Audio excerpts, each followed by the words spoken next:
Praise the Lord. கர்த்தரும் இரட்சகருமாகிய இயேசு கிறிஸ்துவின் இனிதான நாமத்திலே வாழ்த்துகிறேன். கர்த்தர் உங்களை ஆசீர்வதிப்பாராக. இந்த இனிய நாளை காண செய்த தேவாதி தேவனுக்கு ஸ்தோத்திரம் உண்டாவதாக. யாத்திராகம புஸ்தகம் 4வது அதிகாரம் 19வது வசனம்.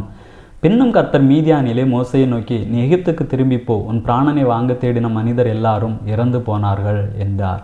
கர்த்தர் மோசையின் இடத்தில் சொல்லக்கூடிய வார்த்தை. இந்த மோசே எகிப்திலே பிறக்கும் பொழுது பார்வோனால் ஒரு கட்டளை பிறப்பிக்கப்படுகிறது. இஸ்ரவேலருக்கு பிறக்கக்கூடிய எல்லா ஆண் குழந்தைகளையும் கொன்று போடும்படியாக பார்வோனால் கட்டளை பிறப்பிக்கப்பட்ட பொழுது மோசே அழகாக பாதுகாக்கப்பட்டு வளர்க்கப்பட்டு வருகிறார்.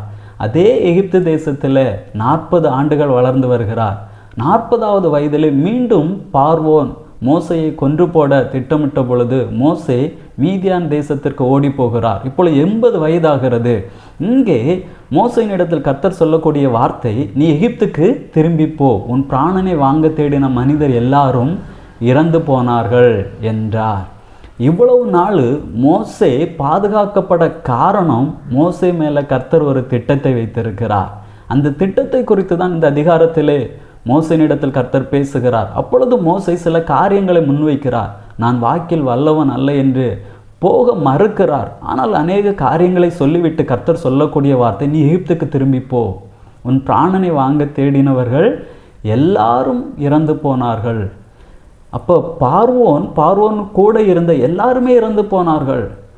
மோசையோட நல்ல பலம் உள்ளவர்கள், படைபலம் உள்ளவர்கள், ஆனால் அவர்கள் இறந்து போனார்கள். மோசே இன்னும் உயிரோடு இருக்கிறார்.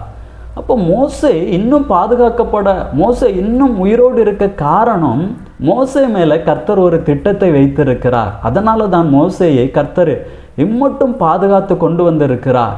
அந்த திட்டத்தை மோசே செய்து முடிக்க வேண்டும் என கர்த்தர் விரும்புகிறார். அதே போல தான் நம்முடைய வாழ்க்கையிலே நாம் சில காரியங்களை சிந்தித்து பார்க்க வேண்டும்.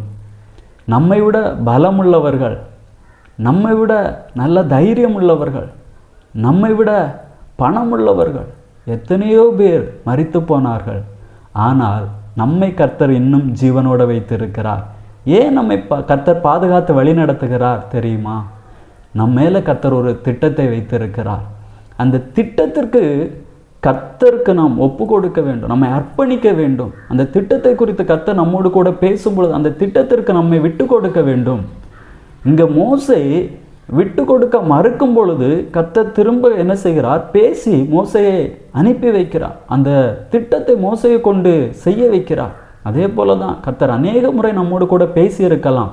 ஆனால் கர்த்தருடைய அழைப்பிற்கு நாம் விலகி போயிருக்கலாம். ஆனால் இந்த நிமிடத்தில் நாம் ஒரு காரியத்தை சிந்திக்க வேண்டும்.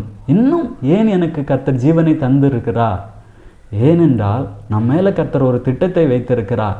அந்த திட்டத்திற்கு நாம் அர்ப்பணிக்கும் பொழுது அந்த திட்டத்தை நம்மை கொண்டே கர்த்தர் செய்து முடிப்பார். ஜெபிக்கலாமா? நல்ல தகப்பனே, உம்மை நன்றியோடு உம்மை துதிக்கிறோம், உம்மை ஸ்தோத்தரிக்கிறோம். எங்கள் மேலே ஒரு திட்டத்தை கர்த்தர் வைத்திருக்கிறேன். அதற்கு நாங்கள் அர்ப்பணித்து நடக்க, உம்முடைய அழைப்பிற்கு எங்களை அர்ப்பணிக்க கர்த்தர் எங்களுக்கு நல்ல கிருபைகளை தந்தரலும். உம்முடைய நாமத்தை மகிமைப்படுத்துவீரா, எங்களை ஆசீர்வதித்து நடத்தும். இயேசுவின் நாமத்தில் பிதாவே, ஆமேன். God bless you.